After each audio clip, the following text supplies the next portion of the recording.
He went to get new batteries. He went to get new batteries. Oh, yeah, because that was the problem. Adam went to get new batteries for it. Oh, there we go. All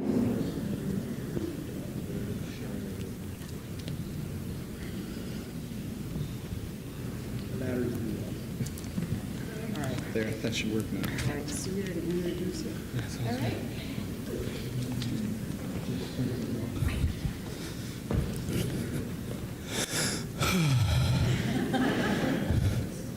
I gotta learn not to sprint right before I'm supposed to do. Yeah.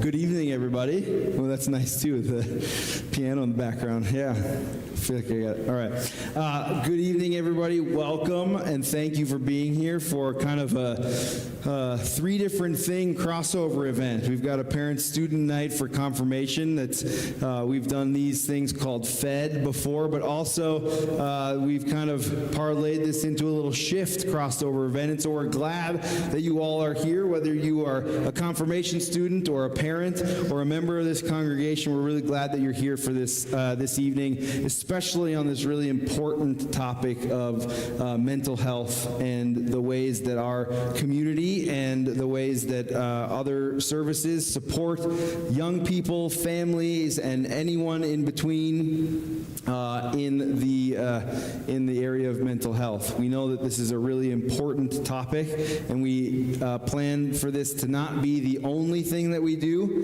This is just the first of many as we try to hold space for these conversations. So tonight we have Allie Chorley Jevachensky here. I just learned how to say that tonight, so that's really good. Yeah, thank you.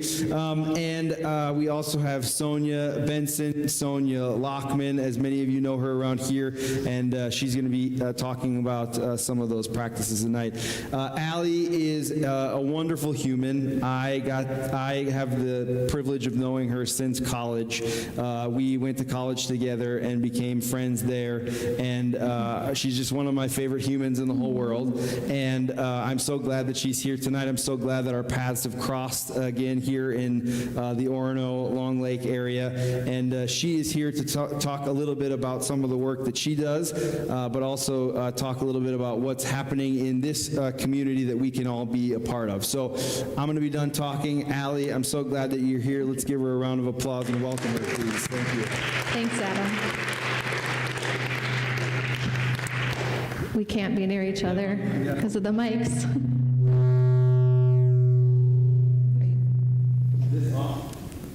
That's the real deal. That's good now. You can go. Okay, I'm scared of you now. Okay. Well, thank you so much. No. I'll stand right here. I'm not going to move. Maybe we could turn it down. Yeah. Oh, that's so much better. Thanks. Okay. Thank you so much for inviting me.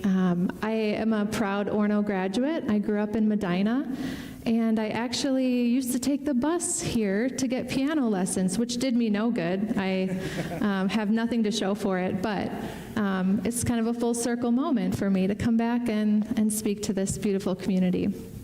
It's also wonderful that I get to talk about something I'm really passionate about. It's been kind of a journey in my life to find the positives in things. And so now to have gone through my education and learned the science to really back up how powerful that is, it's really special to get to talk to you about the science part of it. So I want to anchor us in the idea, if we can get, okay, there we go, that we all are a unique batch of cookie dough. Okay, all of our lives are this unique batch of cookie dough. And we all have different predispositions, different chemical makeups, different family lives, all different things that influence our unique batch of cookies. We also have different experiences in our life. We don't live in isolation, right? So much of what we become is really based on who we spend time with, what happens to us, what we choose to do, how we choose to see things. And so today I'm going to talk a little bit about the science behind the experiences that we go through from 0 to 18 and the impact that those have on our health trajectories later in life, And then the new research on the choices we can make as adults and how that impacts our neural networks and our brain pathways. So let's start with the adverse side of things. Adverse childhood experiences was a study that came out in 1997. It's a major groundbreaking research that's been conducted over and over again to prove its validity.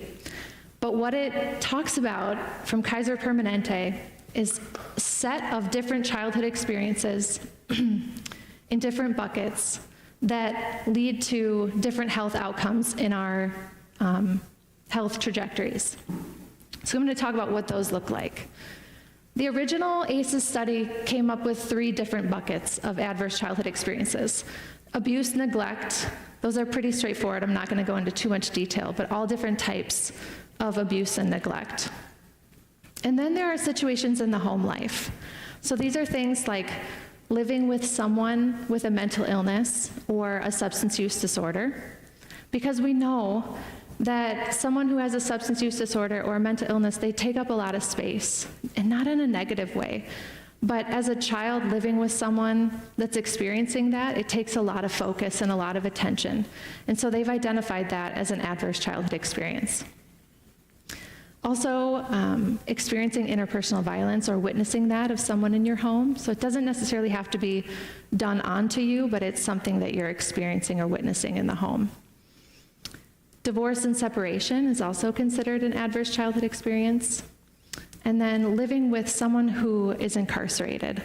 So someone who would have been living in your home but is now serving time or is incarcerated. Okay, so these are the original ACEs.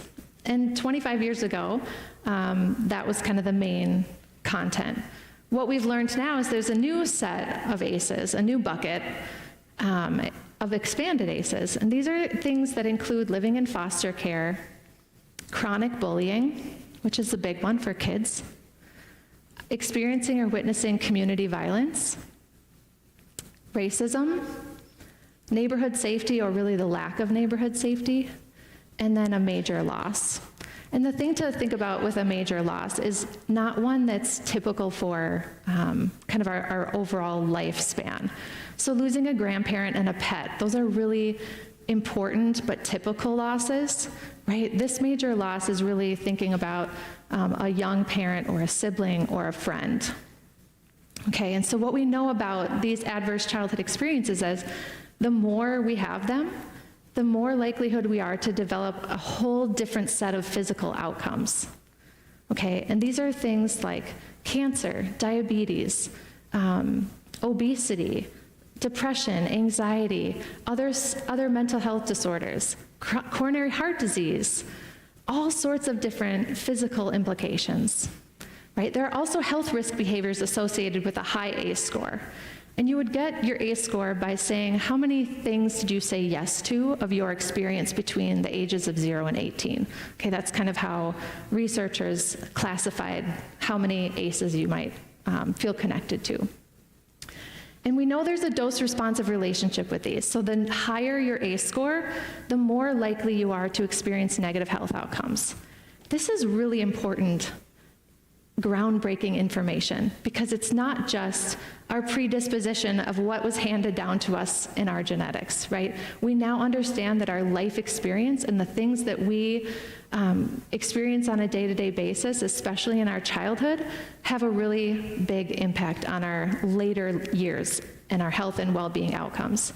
It also, the higher ACE score is associated with not graduating from high school, being obese, not having health insurance when you're an adult. So there are some social health outcomes as well. And why? Why does this happen? How is this possible that our experiences in life have a physical impact on us? And it centers around our stress response system. We all have a stress response system. In fact, this was one of the very first things in utero to be formed in the brain. It's our default setting. right? So we all have a default setting of either fight, flight, or freeze. Some of the kids might recognize that from learning in health and science class, that we have this response to an outside threat where our bodies are either going to fight, flight, or freeze. And we're going to get into more details about what that means. But this is a really important survival thing that we all have, right? And it's really important, say, if we were on a trail and we came across a bear. We saw that bear would send a signal to our hypothalamus, which would send a signal to our amygdala, get our alarm sounding, right? It would increase our cortisol, it would increase our stress response system would get activated, right? So you start shaking, your adrenaline kicks in. And that's a really important thing if you need to run or fight this bear, right? But the problem is when the bear comes home every night, or when the bear is waiting for you at school every day, and you experience chronic stress, and our stress response system gets activated over and over and over again, right? Our bodies are not meant to remain in that elevated state. And there's something really magical that happens in nature. It happens with gazelles and polar bears and a lot of other mammals, actually. When they experience a major stressful event, so say they're getting chased by their predator, right, and they escape, they spend 3 to 5 minutes shaking the stress out of their bodies. Okay, and as we've evolved, we don't do that. Humans don't do that. Instead, our bodies absorb the stress, and they soak it in, and our bodies keep score. And that score impacts our overall health later. Okay, and not later like in your 80s. A lot of the ACEs have been associated with chronic health diseases in 30s and 40s and 50s, things that we wouldn't normally experience if it weren't for those stressors. Okay, so this is really impactful information. Kind of depressing though, right? When the ACEs study came out and we thought, okay, great, but what do we do with that? Right? Well, let's just hope our kids get really resilient, and that's the best we can offer. Right? And that was a really disappointing part of this study. Until recently, researchers looked at the positive side, the other side of things. We thought, okay, if there are these negative adverse childhood experiences, there must be things that also lead to more positive impacts on our health and well-being, and what were those things? And we learned, we're gonna skip this, sorry. We learned that there were a set of 7 different things, and this is Dr. Christina Bethel's research out of Brigham Young University and Johns Hopkins. And they learned that there were 7 different things that specifically impact our health in the same way that the adverse childhood experiences do. Okay, so there are 3 things that are related and centered around our family lives, and then there are 4 things that are centered around our communities. So the first one, our positive childhood experience, is being able to talk openly to family about feelings and feeling heard, supported, and accepted. That's a really important part of this. Okay, so if you're a parent here or a caregiver, you can kind of have that lens on of exploring what that looks like in your family life. But also if you're a student or a young person, you think about, if that's not happening for you at home, you also have other family systems of support, like your church or your friend group or your sports team, and you can think about where you might get this support too. Okay, but being able to talk openly to family about your feelings and feeling heard, supported, and accepted. This is the least commonly reported positive childhood experience across the nation. And we're getting better at it. We're getting better. The therapist in me and the mother of 4 is like trying to fix this, right, in my own home. But we're getting better as a culture, too, of honoring feelings. But we need to continuously improve in this area. Okay, so we can think about what it would be like to feel heard and supported and honor your child's feelings, right? And I know as a faith community, we talk about, that kind of thing a lot. So that's the first positive childhood experience that's centered around the family life. The second one is feeling safe and protected by an adult in your home. This is more common in our communities, which is really good. It just requires one parent or one person in your home, even an older sibling, to feel like you're safe and protected. Okay, so that's the second family-centered one. The third one is a belief that families stood by you during difficult times. This is a commonly high reported one in our area and among our staff. I've done kind of an expansive survey with our staff at Orono High School, and this is one that we feel like we're pretty good at. We're pretty good at standing by our people. And in faith communities, this is something we do really well. Okay, then there are 4 community-centered ones. One is feeling supported by friends. Okay, so the young people in the room, think about what it's like to support your friends, what that looks like, what that feels like, and then also what you need to feel supported. It can be really helpful to be able to verbalize that and figure out how to ask for support or what that support would feel like and look like to you. The other one is having a sense of belonging or connection to a larger group. This could be a large family. I'm always jealous of those families on cruise ships that all have the matching t-shirts.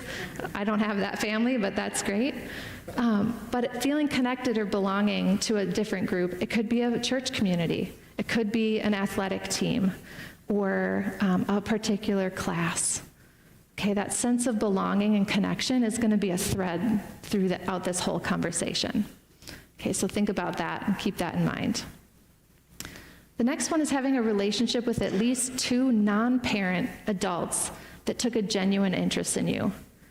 This is something, again, that our faith communities do really well, but this could be a mentor, a pastor, an aunt or an uncle, a coach, a therapist, any sort of non-parent relationship. It's that whole it takes a village approach, right? And then the enjoyment in community participations, or the enjoyment of participation in community traditions. So this could be as simple as having a tradition of greeting your teacher in the morning every way, in the same way, or it could be greeting your child when they get off the bus in the same way, having a snack ready. It could be a simple tradition like that, or a family dinner, or it could be a big tradition like always participating in the 4th of July parade. But that sense of belonging to something greater and that participation in community traditions is a common thread here too. It's that big connector. Okay, so what we know is that the impact of positive childhood experiences has the same dose efficacy as the adverse childhood experiences, meaning the more positive childhood experiences that you have, the higher likelihood you have to mitigate some of the negative health outcomes. Okay? And specifically for people in their 30s, 40s, 50s, and 60s, the number 2 most common mental illness experiences are anxiety and depression. And we know that these have the strongest impact on positive childhood experiences. So individuals with 3 to 5 positive childhood experiences are 50% less likely than those with 0 to 2 to develop depression. We also know that people with 6 to 7 positive childhood experiences are 72% less likely. Okay, again, these positive childhood experiences are really impactful. Okay, and instead of just looking at the adverse childhood experiences and how to change culture around those, and that can be really difficult to do, we can also start to look at the positive and bring that piece into it and breathe in life back into some of these situations. Okay, so for the youth in the room and for the whole intention of the study, both the positive and adverse childhood experiences study really focus on 0 to 18, right? And we used to think that by the time we were 2 years old, our brains were fully developed. Once you start talking, it's all cooked and you're ready to roll, right? And then we kind of figured out more recently that no, actually, the prefrontal cortex, that last part of the brain to develop, fully develops for girls by the time they're about 22, and for boys around 25. And what's in your prefrontal cortex? Your judgment, your decision-making, your impulsivity. Okay, a lot of really important components to navigate teenage life and young adulthood, right? Even adulthood, really. Okay, so now we know the brain continues to develop, and what we know about neuroplasticity is that our brain continues to develop even after your prefrontal cortex is fully developed. Okay, and that's really important because that means that our experiences after 18 also continue to matter, right? And that's why one of the biggest frustrations about the whole study of ACEs and PCEs is, yes, it's 0 to 18, but then what? What about all of our experiences on that road past the time we graduate? We're going to graduate. You guys are all heading, into your confirmation. You keep going through your young adolescent stretch. You graduate from high school. You move on. What about all of those experiences? Do those not have an impact on your health and well-being? But they do, because now we know that our brains keep working and they keep creating new neural networks beyond 18. Okay, and we know that the brain gets really good at what it does a lot of. Okay, take that in again. The brain gets really good at what it does a lot of. So if you're a half-empty person and you think, critically a lot of things, or if you're kind of a grumbler, I have one of my kids is really full of sass, and she is just constantly frustrated with her siblings and picks out the frustration in every situation. And your brain, if you keep doing that, it's going to create new neural networks and strengthen those new neural networks. And it's going to become easier and easier and easier to be frustrated and to pick out the worst in something or to see the worst in someone, right? Okay, we know that. But if we know that, then we know the opposite is true. That if we think half full, right? If we're always trying to find the best in something or someone, or we're trying to make the best out of a situation, or we're finding gratitude in all things, even the hard things, we're going to create new neural pathways to make it easier and easier and easier to have that just become the default setting. And that's really powerful stuff. To have an understanding that we can actually impact how much we think about what we think about, to me, is remarkable. Because there's this kind of mission right now among psychologists to disconnect our thoughts, right? Our thoughts are just our thoughts. Yes, and we have more autonomy and control over our thoughts than we used to know. But now, what we understand about the brain, which is really just the tip of the iceberg, is that we have a lot of control over whether we are more positively focused or more negatively focused. And my hope is that instead of just trying to fix the negative things, if we keep pouring into the positive, it's going to outweigh all of it. And now we have the science to back that up, which is the best part, right? It's not just a theory, it's actually proven. Okay, so going back to our conversation around ACEs and PCEs, you can calculate your ACE score, your PCE score, to how much you connected to those items, right? And maybe you're sitting here thinking, gosh, I kind of have a high ACE score, or I don't have a lot of PCEs in my life, so maybe you have a lot of salt in your cookie dough. Guess what? We don't just get to throw our cookie dough away, right? We are a version of ourselves, and every version thereafter. We continuously grow and improve and change and evolve, and we are still ourselves. And we take all of our experiences with us. So you're never going to be able to throw away your batch of cookies and get a new one, right? But what can we do? Get a bigger one, right? Expand your batch, add more sugar. You can never undo the salt that happened in your life, right? But we can choose to add more sugar and to keep focusing on the positive experiences. Okay, great for kids. It's a great conversation to have. It's something really wonderful to focus on as parents. But then what? What happens when, we're past that?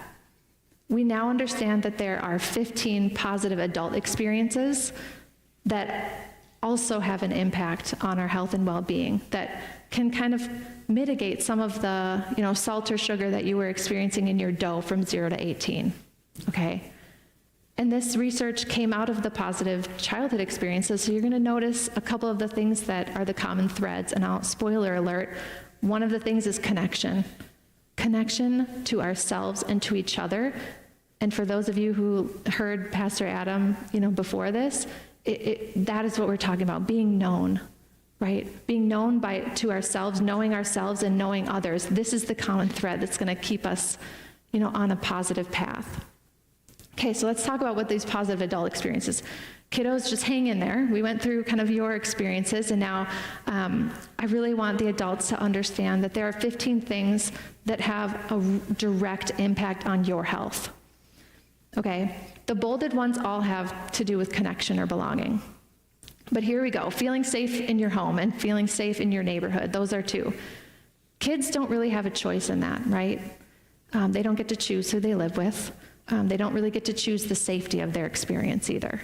But as adults, and I talk to our seniors in high school about this a lot, because as they go off to college or go off to their first apartment or their first job, you have autonomy now. You get to choose who you spend your time with and who you're around.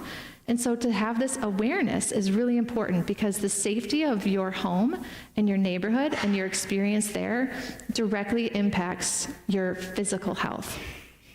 Okay, having at least one close and lasting relationship where you can depend on support about your life decision. So this would be having someone long-term in your life where you don't need to explain the history with your parents from 20 years ago. They already know it. You can start wherever you left off. Okay, this is really important. It doesn't have to be a romantic relationship. This can just be a friendship that is long-lasting. Having done something fun in the last 2 weeks, this is a really big one, and this scores really low on surveys. People don't have a lot of fun. And there's so much research about the effect of fun on your health, okay? People who have fun every day are the healthiest people. They're the happiest people and the healthiest people, and that's what the research shows. But in this particular context, we're just talking about fun in the last 2 weeks. Just do something fun in the next 2 weeks so that you would be able to say yes to this one. Okay, having good neighbors, we talked about that. Engaging in daily activities that are rewarding and meaningful. Okay, being connected to your job, finding something that you feel rewarding or meaningful. It doesn't have to be grandiose. It doesn't even have to be the main thing that you do. It's just something that you feel connected to. Again, that connection piece is so important. Feeling a sense of belonging in your community, right? It could be your faith community. It could be your friend community. It could be whatever community you define. But having a connection to that community is important. Having at least one family member to talk to about feelings, and then there's also one that says having one non-family member to talk to about feelings. Okay, again, our feelings aren't going away, so let's start to practice getting in touch with all of them and being able to communicate and decipher among them. It's really powerful. Having done something for yourself in the past 2 weeks, this also scores really low on adult surveys. We tend to burn out taking care of others, especially women. That is what the research shows. We need to start empowering our women and our girls to start taking care of themselves, okay, and to put themselves first. Feeling safe in your residence and in your neighborhood, feeling supported by your friends, it's really important. We talked about someone outside of your family, enjoying community events and traditions, the same as the positive childhood experience, right? That follows you into adulthood. So finding those traditions that are important to you and meaningful to you can actually have an impact on your health too. Having a belief system that provides comfort. It's really important, especially for our young people, to understand that we're not talking about a particular belief system here. In this particular example, it's whatever your belief system is, as long as it provides you comfort. So if you believe in nothing and that brings you comfort, okay. If you believe in something particular and that brings you comfort, great. Okay, so it's having a belief system that brings you comfort. And then having a somewhat predictable home routine. This is kind of one of my favorite pieces of the research, because it shows that our brains really like to be able to predict our own behavior. And so if you give your brain what it wants by doing what it expects you to do in a particular routine. So if you make your bed in the morning and your brain expected you to make your bed in the morning, you're going to get a hit of dopamine. Okay, so simple. It's such a simple thing. We don't need to go down a long path to get a particular, positive response in your brain. You can do something as predictable as what you expect and what your brain expects you to do. Okay. So these positive adult experiences are having a huge impact on adult depression and anxiety. And again, those are the two most common things that we face. But again, to the thread of connection and belonging. I was presenting to a community group of all adults, and an elderly man raised his hand and said, "Thank you for talking about this, because I really need you to know that we're not dying of disease, we're dying of loneliness." And I will never forget that. Connection, even as adults, is so important. But if we can start to foster it with our young people and lay a foundation of connecting with ourselves first, and then connecting with others and being able to have those relationships and bring that meaning, we are going to start mitigating health issues, obesity, depression, anxiety, substance use disorder, all sorts of things that are harmful to our society right now and that we're really struggling with. We can start to mitigate that. And it doesn't require me to go in and talk about drugs, right? Or alcohol, or things that parents get really anxious about. This is all positive stuff. I like to use the example of a glass of water with some gunk in it, right? We can try to get the gunk out, and we could try to scoop it out, but that's really hard to do, especially if it's already mixed together. But if you just keep pouring fresh water in there, eventually you'll find a clear glass. Okay, so rather than focusing on the negative things, although we need to hold space for that, there's so much power to the positive. And if you walk away with anything, let it be that. Okay, so here's a synthesis of evidence-based strategies, because everything I do is rooted in science and evidence, that the three most important things to promote healing and well-being are time in, being with ourselves, time with, or being with others, and time for, so becoming, or learning, or time for new activities. Okay, so when I speak with students at schools or community groups, I like to think about, or I like to empower you to think about one of those things that you could do to spend time in, one thing that you could do to spend time with, and one thing that you could do to spend time for whatever, to impact your healing and well-being. And this is what we're doing with the coalition. Oh, I don't think I have, oh, there we go. This is the work of the coalition. We are 6 months in. We just got a 5-year federal grant with the opportunity for 5 more years, so hopefully 10 years that we'll be serving the Orono community, doing exactly this work, right? Trying to promote the positive. And one of my favorite metaphors to really kind of bring this home is thinking about the frog in the pond. Might not show up. No, we didn't get it. But the frog in the pond is kind of a way, oh, there we go, there it is. The way I like to anchor a lot of coalition work. I didn't know what a coalition was 10 years ago, but we are a group of people working towards a common goal, right? And so what we're trying to do is create a healthy pond and a healthy community with healthy families, right? Because if you take a frog out of the pond and it's sick, you could write it a prescription if it needed a prescription, or you could send it to therapy, or you could send it to PT, whatever that frog needed.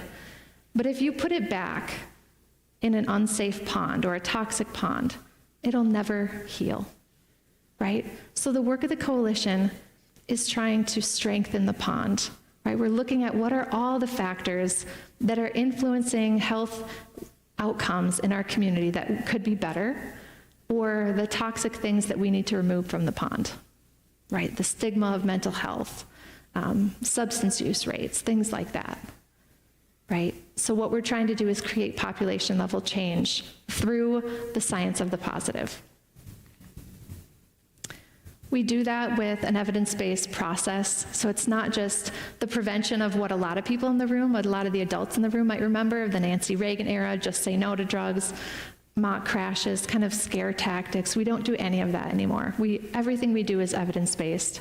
So we know that all the things that we're doing, all the strategies that we're selecting, the connections that we're making, the things that we're choosing to do and focus on, the curriculums that we're implementing in the schools, those are all rooted in science and rooted in the idea that we know that it's worked in other communities over and over again, and that it also has potential to work here. So one of our kind of philosophies is nothing for us without us, which means I'm not just going to come in here and change a bunch of things, right? Even though I feel very connected to this community, I graduated from Orono K-12. I feel very very connected emotionally to the process and to people's experience as a Spartan and just our overall general community. But we need to do it with youth, and we need to lead the charge with our youth.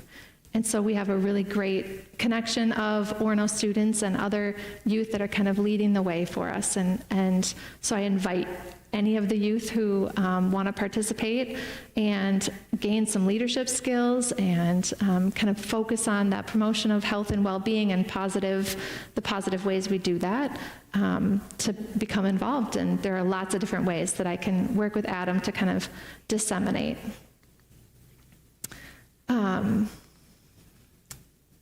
I have an overall presentation. I don't need to go through all these. I don't know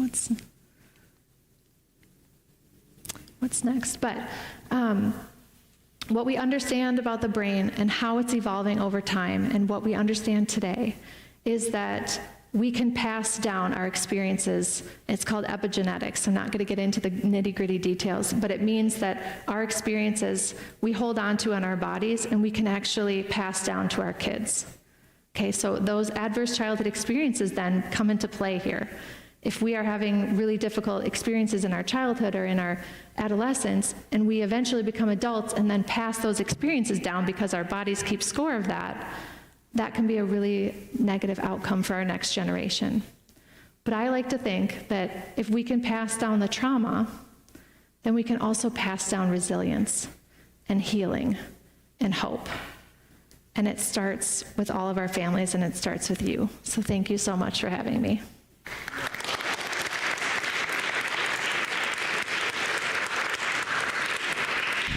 Thank you, Allie.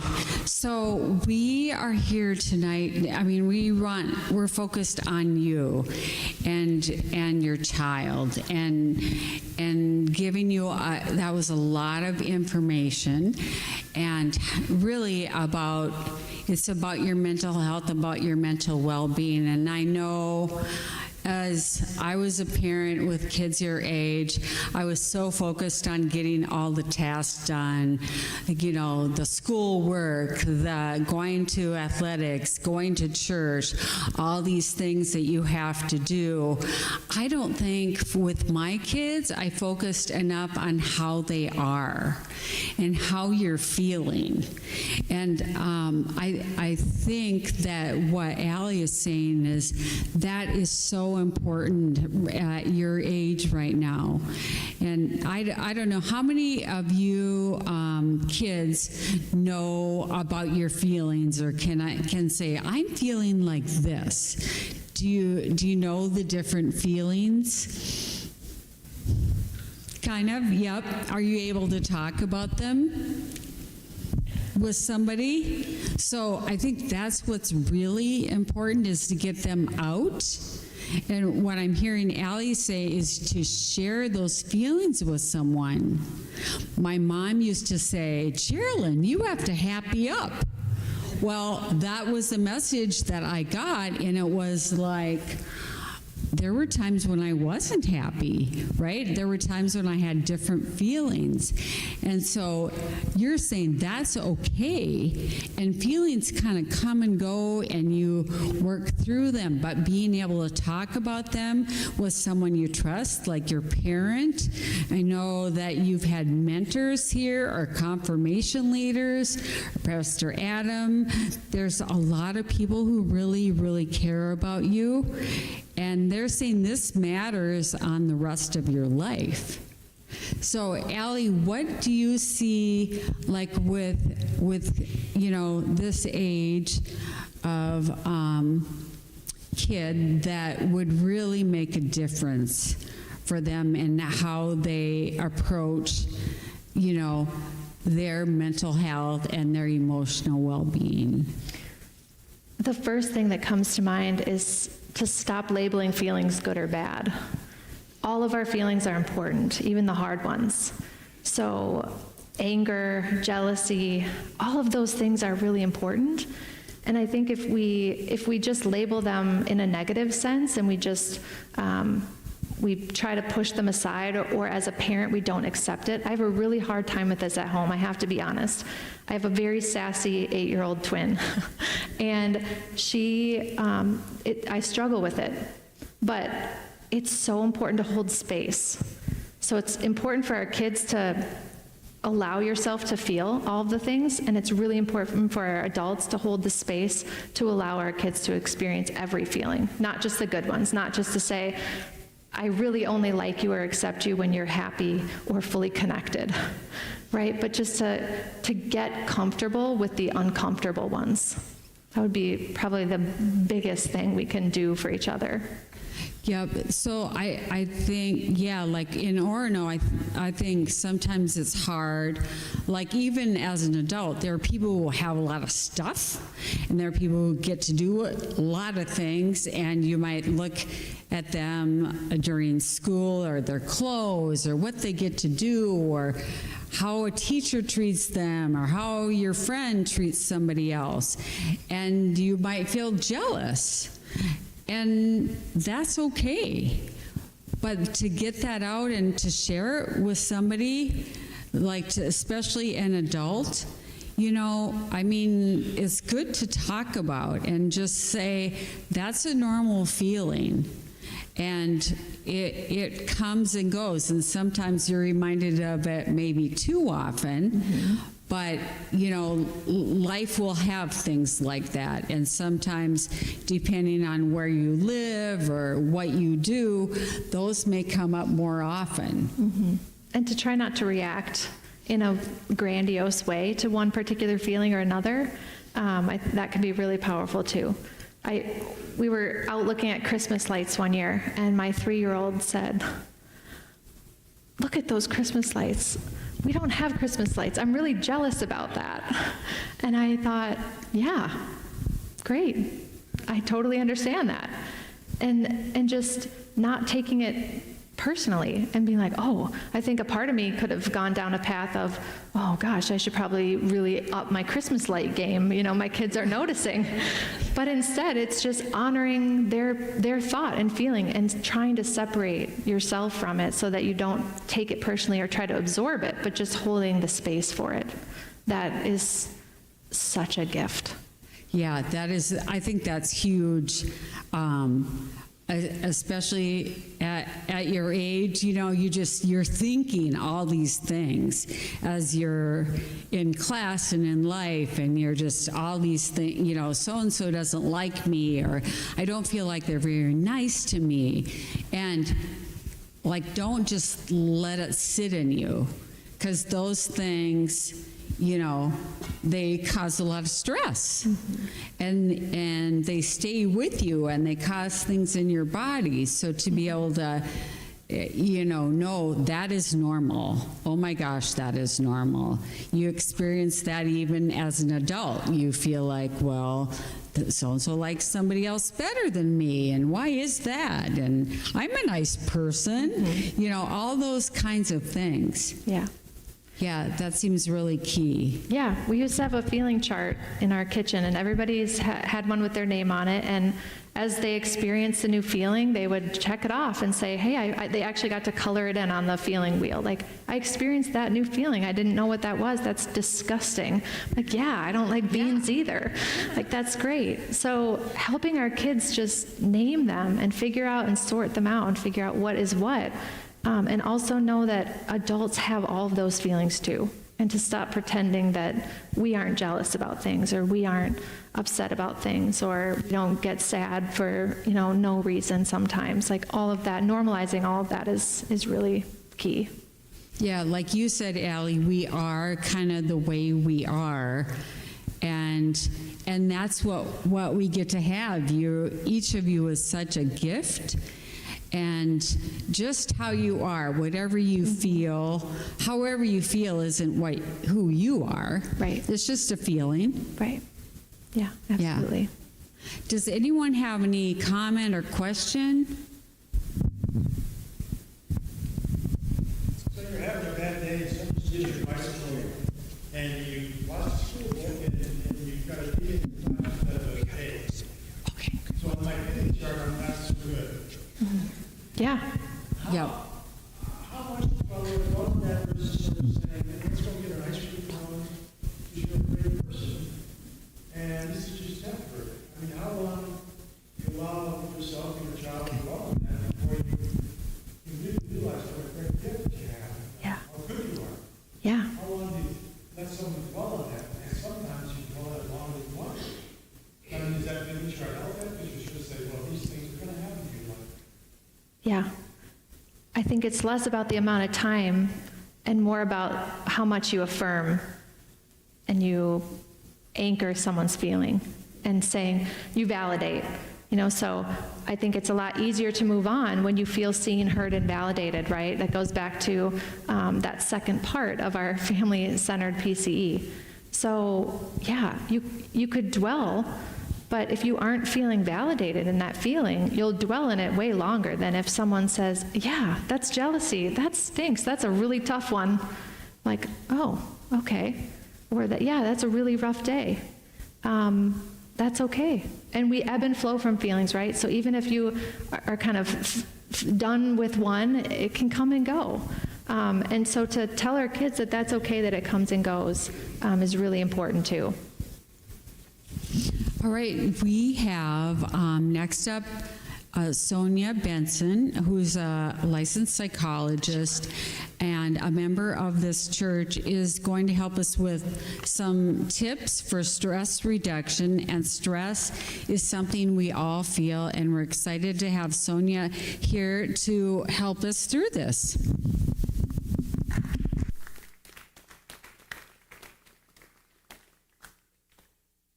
Hello.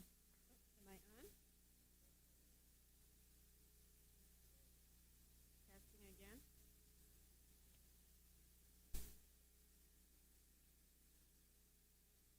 All right. I can talk really loud. I'm not. I do worry about the camera. Okay, there we go. Now I'll bring it back down because I don't need to overwhelm you. Here, let's turn this off. It's okay. Yeah, it's okay. All right. I'm going to start by apologizing to all the kids. I'm going to say some things about stress management that you're maybe going to want to throw daggers at me with your eyes. You might roll your eyes. That's okay. I can handle it. My kids do the exact same thing. I'm going to kind of talk about stress and anxiety because anxiety causes stress and stress can sometimes make people feel really anxious. And I'm going to tag a little bit on some of the things that Allie said. So one of the things I wanted to say is recently some research came out, and I'm getting to the part where you're going to throw daggers at me with your eyes, about loneliness. And a lot of people thought that kids started to get really, really stressed and really, really anxious with COVID. And they did.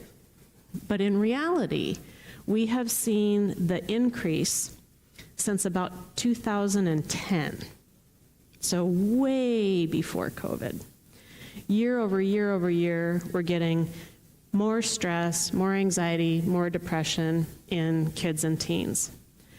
Anybody have a guess why 2010?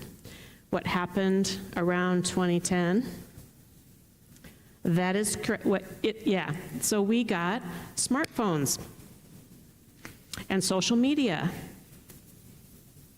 And it's fun, right? I mean, who doesn't like a good reel? Personally, I like the cat reels myself. Or the fun Snapchat filters, right?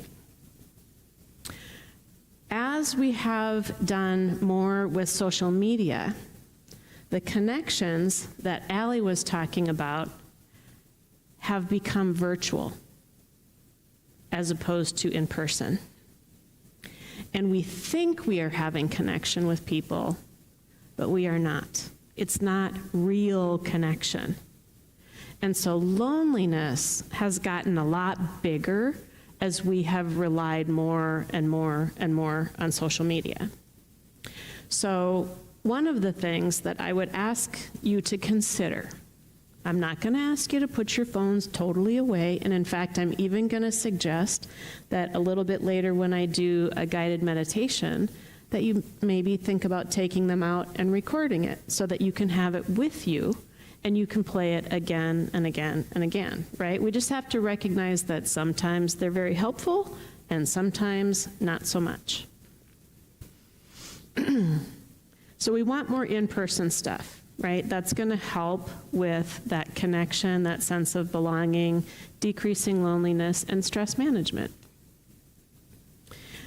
Another fun fact, and sorry dads, now it's not trying to diss you guys here, it's just what the research says. I'm going to assume it goes to dads too. When kids talk to their moms as opposed to texting them, they release a hormone called oxytocin, which is the bonding hormone. So you're going to feel good and close to somebody and like all that love is going to come out. I don't know that the research even looked at dads. I'm going to guess that when you talk to your dads instead of texting your dads, same thing. So just some of the time, talk to them, pick up the phone. I know we don't usually actually talk on our phones anymore, but when you do that and you hear your parent's voice, that's actually going to give you better feel-good stuff than not. And so maybe even go for 50-50, texting to talking, right? So just those kinds of things to think about. What I want to give you today is mostly tips, because I think it's really helpful to have tools about what to do. I used to teach stress management class in corporate America. I probably have literally taught over 100 stress management classes. And some of the stuff is really basic, so this is where you can also roll your eyes. Some of the really important ways to manage stress is basic good health, right? So getting enough water in a day, eating healthy foods, getting an appropriate amount of sleep, exercise, right? All of those things we know reduce stress. Allie talked about having more control over our thoughts than we think about. So when we would teach stress management, we would call it the ABCs of stress. And some of the words are like not very relatable when you're a teenager, but the A is called the antecedent, right? It's the what happened. The C is the consequence, and that's usually the stress or the feeling of anxiety or feeling mad or whatever else, right? We like to tell ourselves that the what happened is what causes the stress, is what causes the feeling. Like it's a direct connection, right? But in reality, what we're missing is the B, which is our belief. And our belief comes from what we tell ourselves about stuff, right? And the example that I usually give is if A caused C, if the what happened caused the consequence, it would be the same way for everybody all the time, right? So I'll give you a good example of where that's not true. A lot of people really hate public speaking. Anybody out there just do not like, have to give that speech in class or whatever? Really, hard job for you.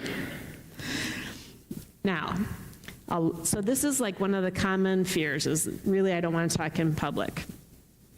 For me, I say, sweet, I got a captive audience, right? That's awesome. I don't get worried about it at all. In fact, my husband said, are you presenting tonight? And I said, yeah.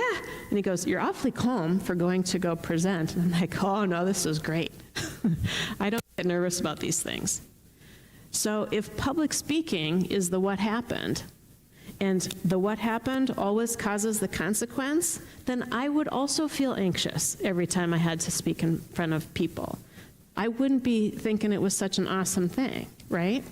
So being aware of the stories that you tell yourself inside of your head is one of the most important things that you can do to manage stress, right? You got to challenge that. It's not just the what happened that causes the feeling, it's what you believe about it or the story that you tell yourself that really matters. And the cool thing is while we can't always have control over the what happens, we do have a lot of control over what we tell ourselves about it, okay? So that's something that you've got in your back pocket that you have available that can help you reduce your stress, it can help you reduce your anxiety, things like that. There are some red flags for stress that I just want you to kind of be aware of. The first one is the word should. So there was a psychologist by the name of Albert Ellis long ago, and he would say, stop shoulding on yourself. Should is almost never in a good way, right? So we don't usually say, oh, I should feel worse about this, but darn it, I just am so happy. We don't do that. We use should in a negative way. The other thing that we want to have as a red flag awareness about stress is what we would call catastrophizing. Awful, horrible, the worst, you know, it's a catastrophe, it's a disaster. Whenever those kinds of words or thoughts are coming in, that's like a little red flag that if I keep this up, I'm going to have more uncomfortable feelings. And what if? Okay, what if is another sort of red flag phrase, because how often do we say, what if I won the lottery? I mean, we might, because that's kind of an interesting thing to think about in our head, but usually we're doing what if in a negative way that increases our stress and anxiety. So just be aware of should, what if, and any version of it's a catastrophe, okay? Those are good ways of kind of checking yourself and saying, okay, I got to reverse and do something different here, okay? All right, that's my stress management stuff from corporate America. Now I want to give you some things that you can actually use. So this is where we're going to get interactive, and I will look at you with my own daggers if you don't participate. Okay. So the first thing I'm going to do is I'm going to teach you some things that help with the vagus nerve. The vagus nerve is a nerve that's sort of spread throughout your whole body, and it helps you tip into parasympathetic response, okay? So parasympathetic is the rest and digest. Remember Allie said the fight, flight, or freeze? Okay, the opposite side of that is rest and digest. Your body gets to kind of chill out for a bit. When the vagus nerve is activated, you're helping the body go into sort of that chill out mode, okay? So I'm going to give you some tools with that. The first thing, and if you notice little kids, they do this automatically because they are so smart. They're so tuned in on the things that make them feel better.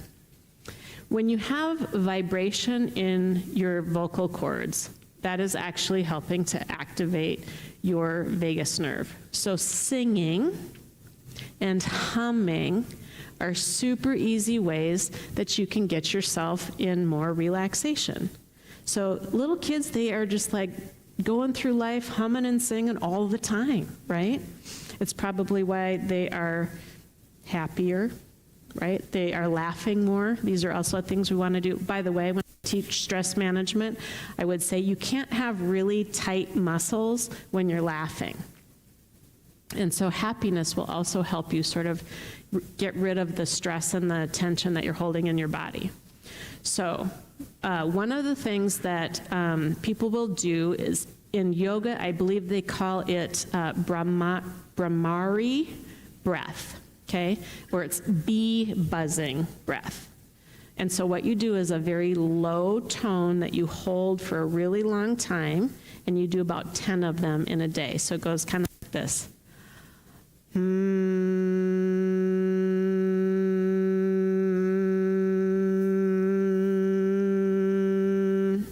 Your turn. Okay, ready? We'll do it again.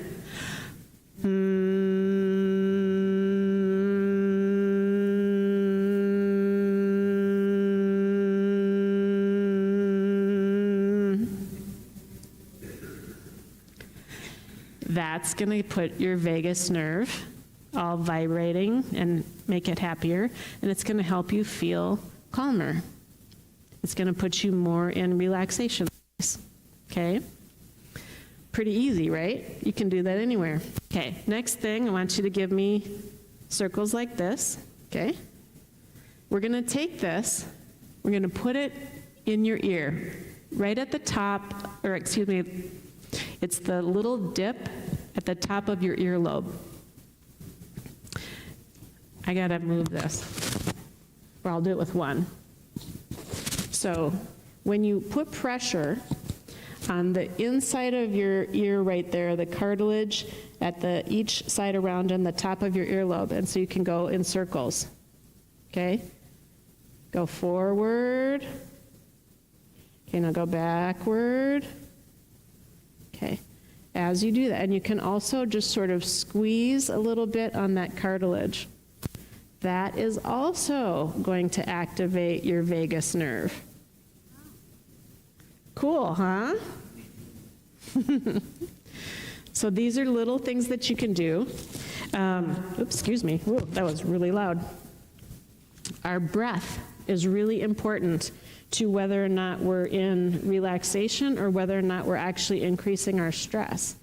And if you hold your breath or you breathe too much from your chest as opposed to your belly, you're very likely to feel stress in your body. It's the physiological version of stress, not necessarily the emotional version.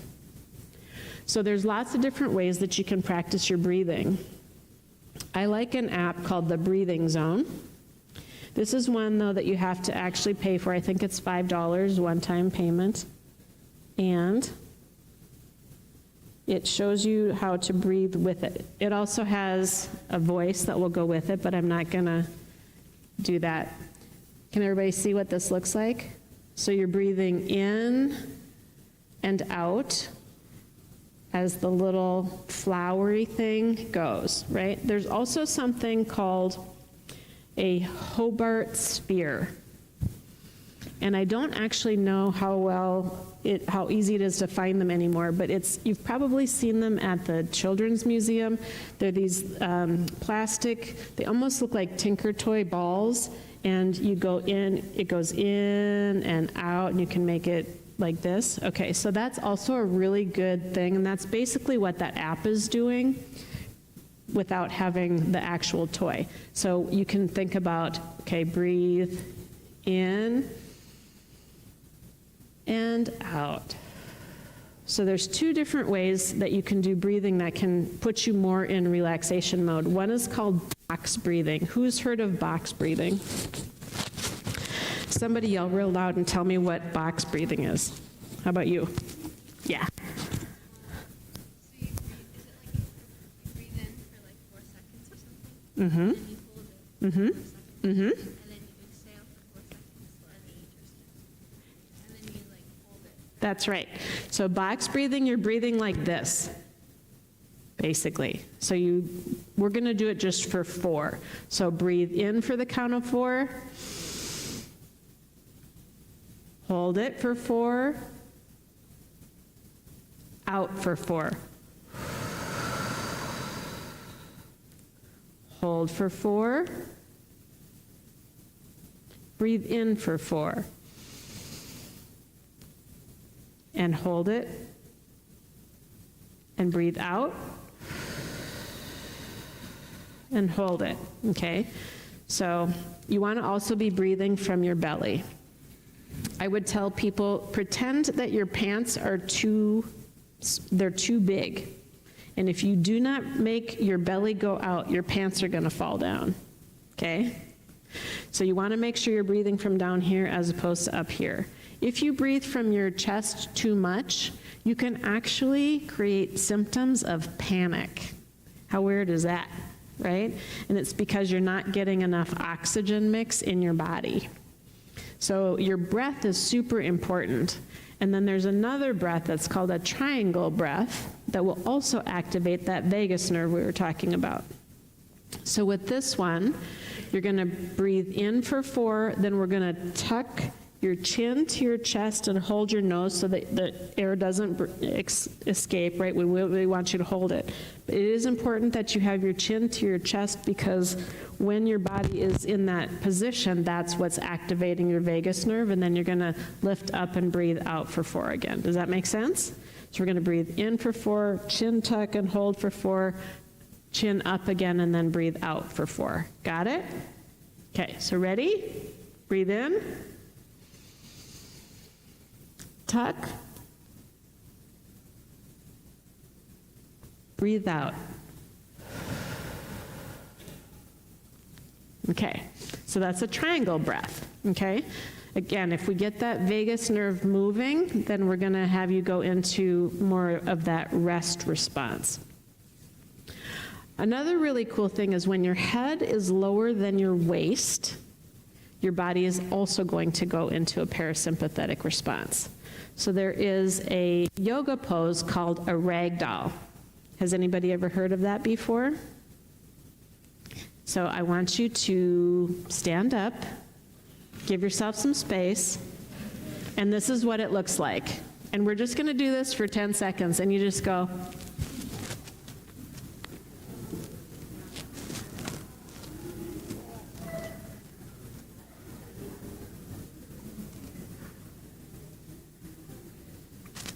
And up.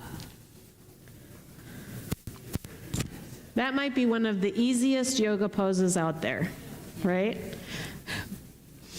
The only other easier one, and the layperson's name is corpse pose. Isn't that delightful?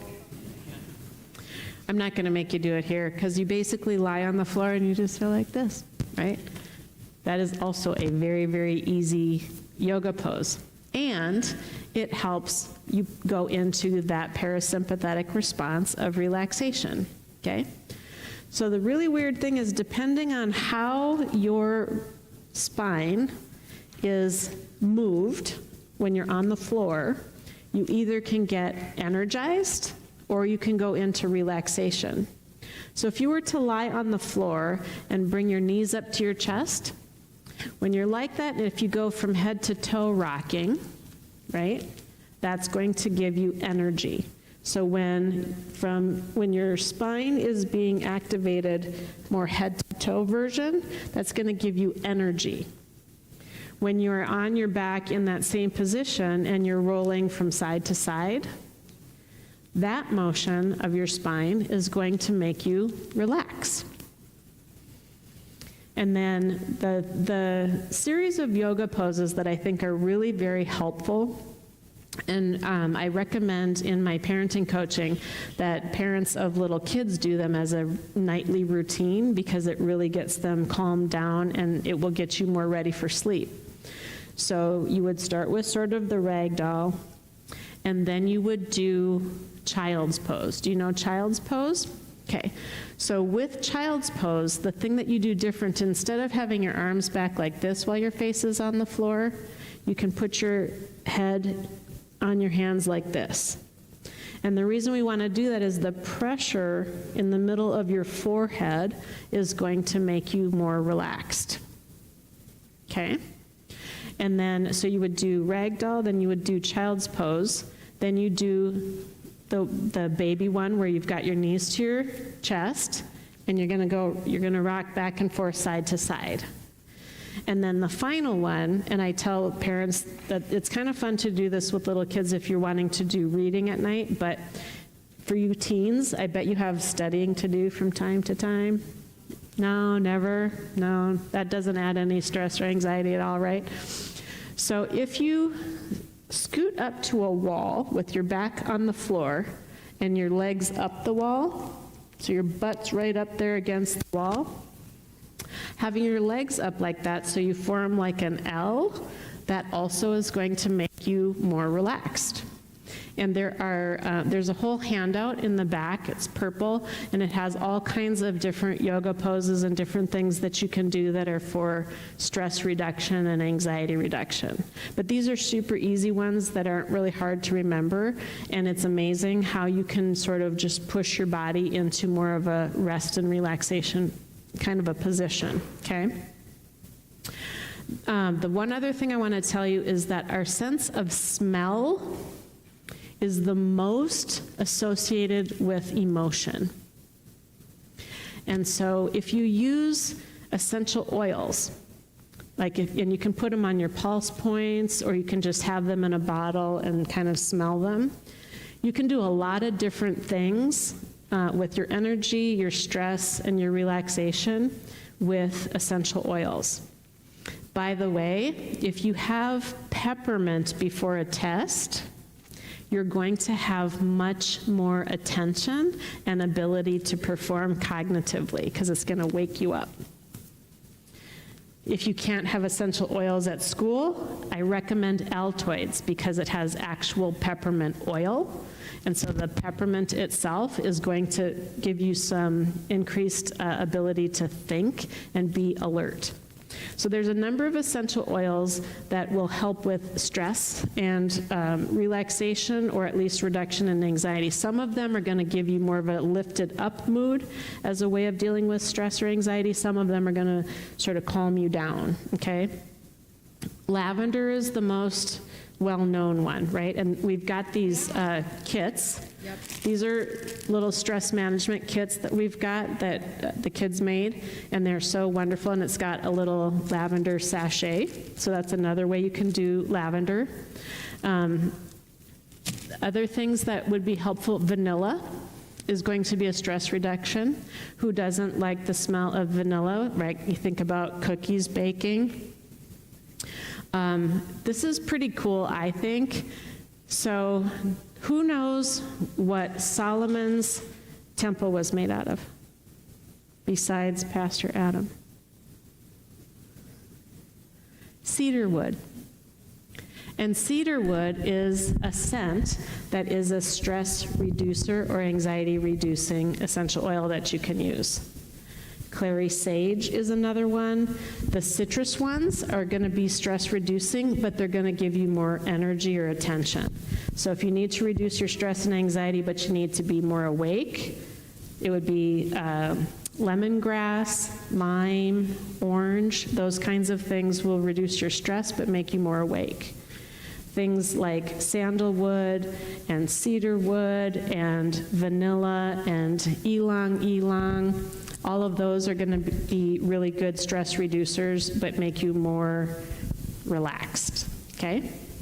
So the final thing we're going to do, if you could just sit for just a minute, I've got a meditation that we're going to do. And before I do that, I want to give you a couple of apps, and I actually have mine loaded on here, for meditation things, and this is really good for stress management. My favorite app is called Insight Timer, INSIGHT.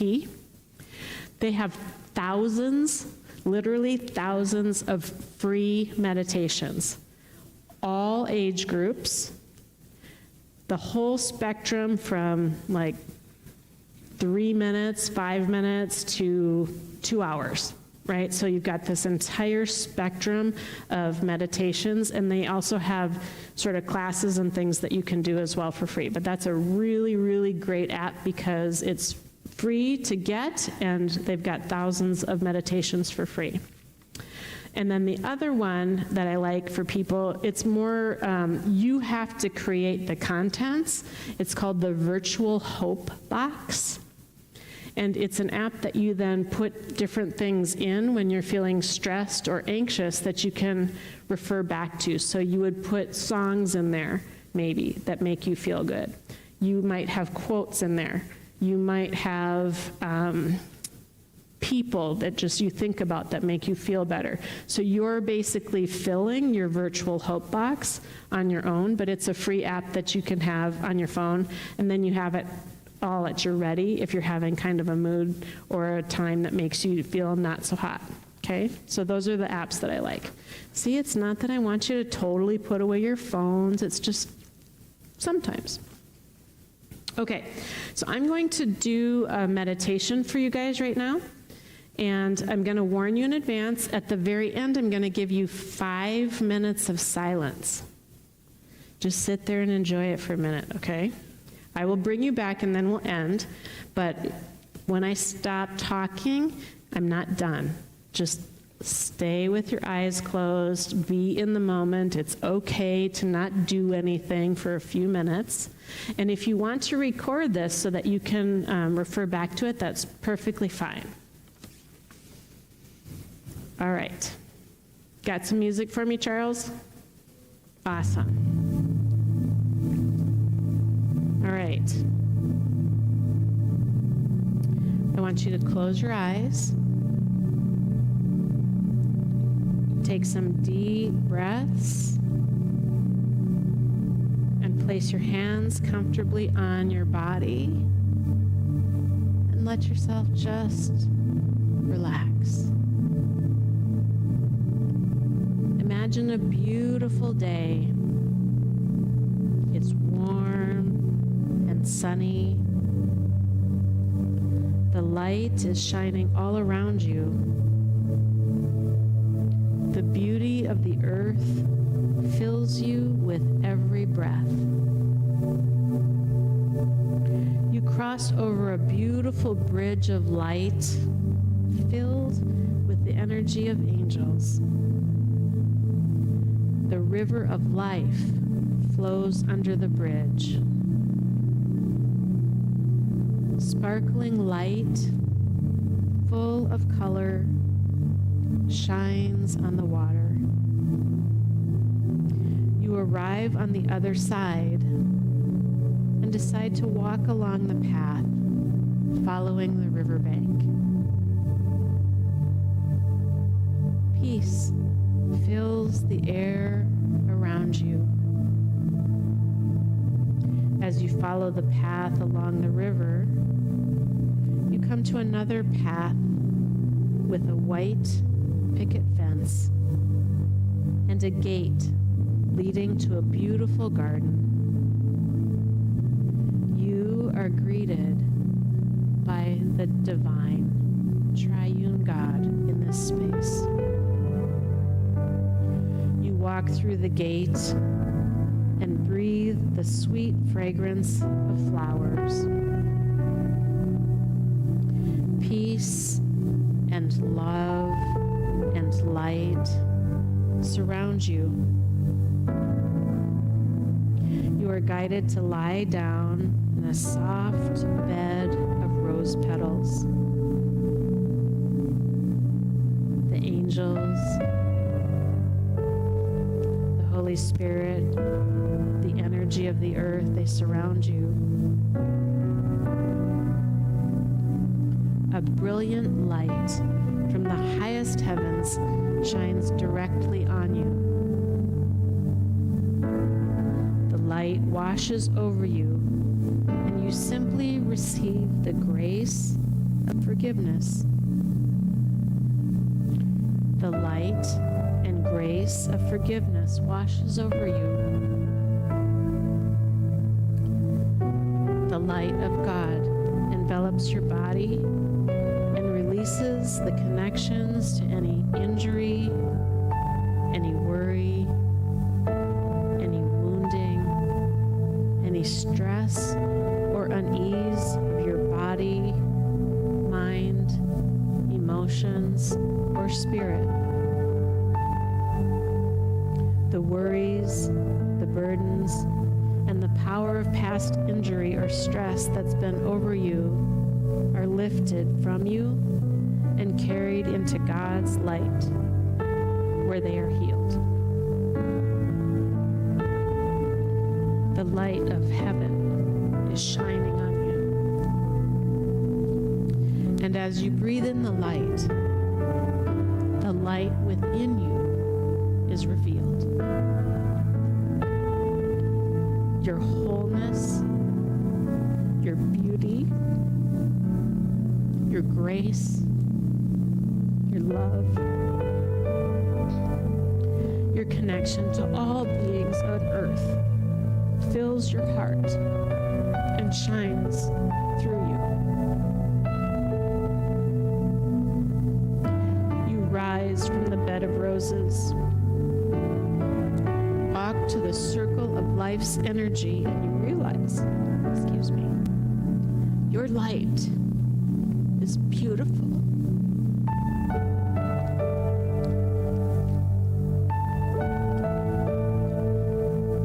You are part of the light and love of all God's creation. Your heart beats in the same rhythm of the earth. You breathe the same air the trees create. Your spirit is free and empowered.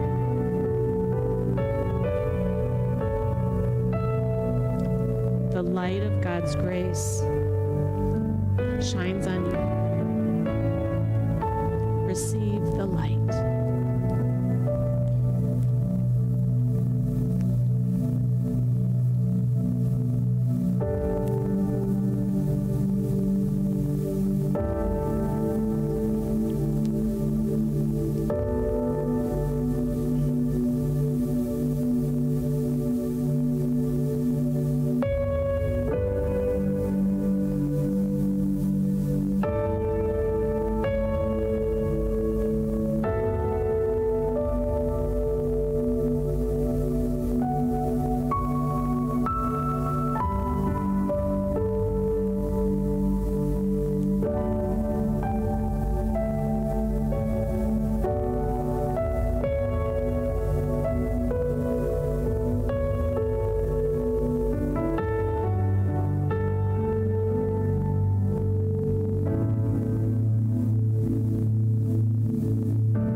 And you can focus on your breath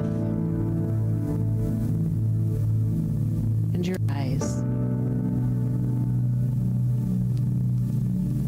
And you can open your eyes and return to the room.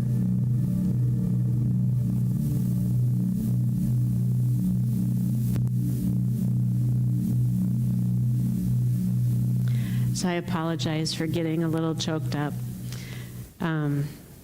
When I'm in a sanctuary, in certain places and moods, when I am super connected,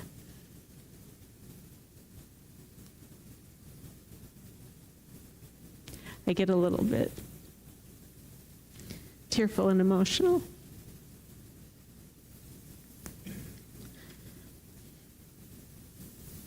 Because God is so good.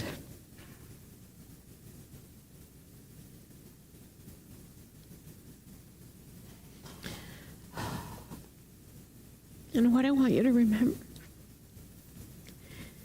He created your light.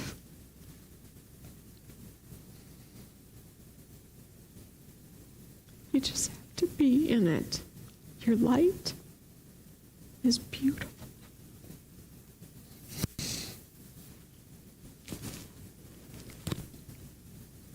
Everyone.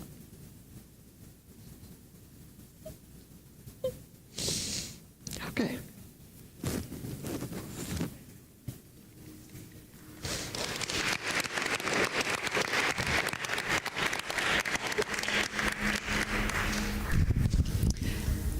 Thank you so much, Sonia. Thank you for these meditations and getting us, letting some of that stress go. Thank you, Allie, for the information and educating us a little. And most of all, thank you. We love you. We love your family, and we're so glad you're here. And we're here to support you in any way we can. We will be doing more on mental health, so just watch our communication for it. So I was just told to remind you guys, these are out in the narthex. So everybody please take one of these little stress-reducing kits, if you will. There's some good yoga poses. There's affirmation cards in here. There's lavender sachets. The kids made these, and they're just beautiful. So take some on your way out. Thank you, and I know that we've kept you a little bit over time. Allie and Sonia are available for questions on your way out if you didn't get the chance to ask something or wonder about something with them. And before you go, we're going to give them a round of applause. But just before we do that, 8th graders, we need and your families, we need you for just 5 minutes. We'll go super quick for you, but we need just 5 minutes of your time before you go home. I'm sorry, but please just stick around for a couple extra minutes. Let's give Allie and Sonia a round of applause, please. Thank you. Thanks for being here. You can grab one of those things on your way out. We really appreciate you being here tonight.